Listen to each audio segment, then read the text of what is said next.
ang batang salbahe. Si Basilio ay isang batang masigla, ngunit minsan salbahe siya.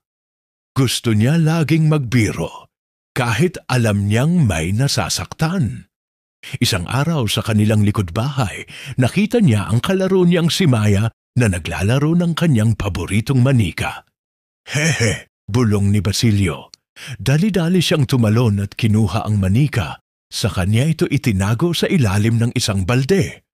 Napatigil si Maya. Hinanap niya ang manika, ngunit wala na ito. Nagsimulang mamasa ang kanyang mga mata.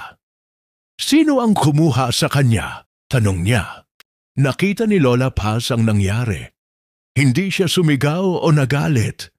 Tahimik niyang inabutan si Basilio ng isang lumang matamis na candy. Basilio, sabi ni Lola Paz, masarap ang candy, di ba? Pero isipin mo, kung bigla itong kunin at itago ng iba, magiging masaya ka ba? Tiningnan ni Basilio ang candy. Naisip niya ang lungkot ni Maya. Sa loob-loob niya, parang may kirot din siyang naramdaman. Isang kirot na hindi mawawala.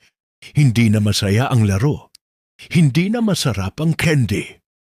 Ang tanging paraan para mawala ang kirot ay ang ayusin ang kanyang pagkakamali.